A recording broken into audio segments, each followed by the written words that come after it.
Hi friends, मैं doctor Nitin Kumar Rajput. आज हम बात करने जा रहे हैं एक आयुर्वेदिक हर्बल प्लांट अर्क के बारे में, जिसका बॉटनिकल नेम है कैलिट्रोपस प्रोसेरा और इसे तूल फल के नाम से भी जाना जाता है, क्योंकि इसका जो रुईदार फल होता है वो विकिरण के समय चारों तरफ फैल जाता है।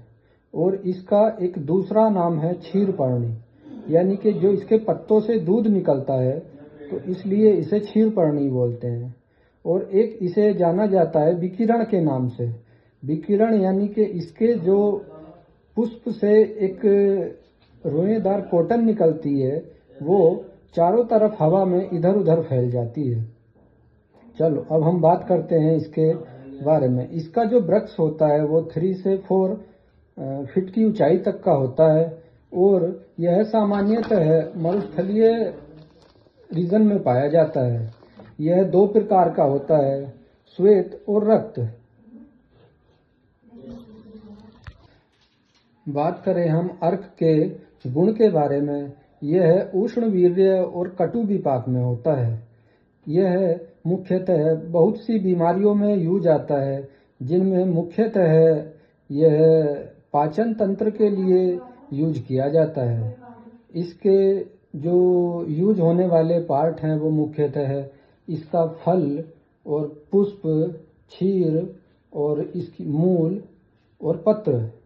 हम जो मुख्यतः इसके पुष्प का यूज करते हैं वो पुष्प को हम एरंड के तेल के साथ लेके और बच्चों के अगर चेस्ट रीजन पे अप्लाई करते हैं तो उसमें मुख्यतः खांसी और बच्चों को जो दमा निमोनिया की समस्या रहती है वो पूरी तरह समाप्त हो जाती है।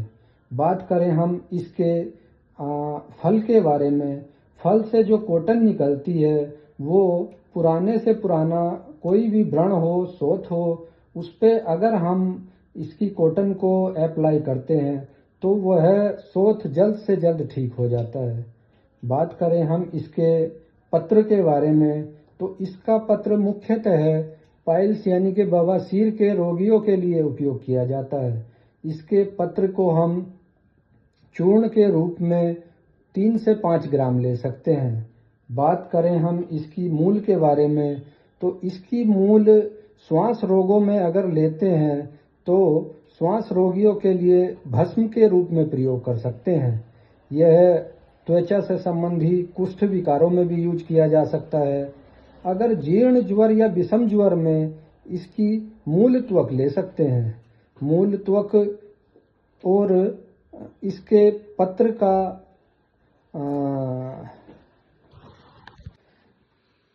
अर्क का जो दुग्ध होता है वो मुख्यतः वैसे तो बहुत विषाक्त बताया गया है, यानी कि एक विष का काम करता है, लेकिन अगर इसके दुग्ध को हम पाइल्स के मस्सों पे अगर अप्लाई करते हैं तो वो 5 से 7 दिन में सूखने लगते हैं। और इसी के दुग्ध को अगर हम कान में होने वाली समस्या जैसे कर्णशूल में इसके दुग्ध की 1 से 2 बूंद डालने पर वह कान का दर्द भी ठीक हो सकता है। और यह सबसे अत्यधिक यूज होने वाली, अगर किसी को सांप ने काट लिया है और अगर काली मिर्च के साथ इसके अर्क को हम पिलाएं तो वह पूरी तरह ठीक हो सकता है। अर्क के दुग्ध की मुख्यतः एक कॉन्ट्रा इंडिकेशन भी है। अगर अर्क का दुग्ध किसी भी बच्चे या बुजुर्ग या वयस्क की अगर आंख में गिर जाए तो वह पूरी तरह नेत्रहीन भी हो सकता है।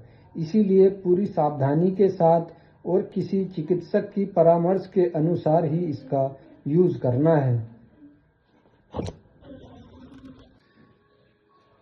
जोड़ों के दर्द यानी कि आम बात में अगर अर्क के पत्र पे हम एरंड तेल लगाकर और उसे जिस जगह पे सूजन है वहां पर बांधते हैं तो पूरी तरह सूजन खत्म हो सकता है और जो होने वाली दर्द की समस्या है वो समाप्त हो सकती है।